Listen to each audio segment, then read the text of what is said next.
చిత్ర పరిశ్రమలో అగ్ర హీరోల మధ్య ఎలాంటి అడ్డుగోడలు లేవని యువ కథానాయకుడు విశ్వక్ సేన్ తెలిపారు. ఒకరికొకరు సహకరించుకుంటూ అంతా ఒకటిగానే ఉన్నారని తెలిపారు. మంచి ఉద్దేశంతో సినిమాలను ప్రమోట్ చేసుకుంటున్నామని, అందులో భాగంగానే తన తాజా చిత్రం లైలా ప్రీ రిలీజ్ ఈవెంట్ కు మెగాస్టార్ చిరంజీవి ముఖ్య అతిథిగా హాజరవుతున్నారని స్పష్టం చేశారు. హైదరాబాద్ అమీర్పేటలోని AAA సినిమాస్ లో అభిమానుల సమక్షంలో లైలా ట్రైలర్ ను చిత్ర బృందం విడుదల చేసింది. ఫిబ్రవరి 14న ఈ చిత్రం విడుదల కాబోతున్న సందర్భంగా ట్రైలర్ ను విడుదల చేసిన విశ్వక్ సేన్ ఫిబ్రవరి 9న లైలా ప్రీ రిలీజ్ ఈవెంట్ ను ఘనంగా నిర్వహించబోతున్నట్లు వెల్లడించారు. యువతను ఆకట్టుకునే అన్ని అంశాలతో లైలాను రూపొందించినట్లు తెలిపారు. రామ్ నారాయణ్ దర్శకత్వంలో సాహు గారపాటి ఈ చిత్రాన్ని నిర్మించారు.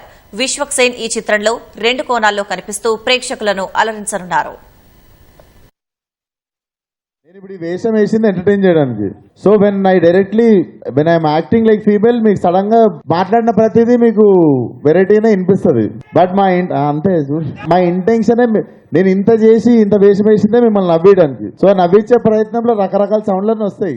మా టార్గెట్ అంతా యూత్ అంతా పిచ్చెక్కిపోయేటట్టు ఎంజాయ్ చేసేయాలి అనే సినిమా తీద్దాం. మనంతా ఇంట్లో ఒక్కడనే ఉండడం సాయంత్రం పూట, ఎందుకంటే ఈ గెటప్ వేసుకొని బయట తిరిగితే నన్ను సగం మంది గుర్తుపట్టకపోతుంటే సగం అంటే మెయిన్ గా చీర అన్ని కట్టుకున్నాక వేరు, అన్ని తీసేసిన తర్వాత నాకు గడ్డం లేకపోవడం, సన్న ఐబ్రోస్, షర్ట్ ప్యాంట్ వేసుకుని తిరుగుతాడు కదా ప్యాకప్ తర్వాత ఆబ్వియస్లీ. సో ప్యాంట్ షర్ట్ వేసుకొని ఈ గెటప్ లో సాయంత్రం అయ్యేసరికి ఇంట్లో ఒక్కడనే ఉండడం, 1.5 month ఎక్కువ ఫ్రెండ్స్ ని కానీ ఎక్కువ బయటకు వెళ్ళడం, ఫంక్షన్లకు వెళ్ళడం ఏం జరగలేదు అనమాట. So that was the toughest part.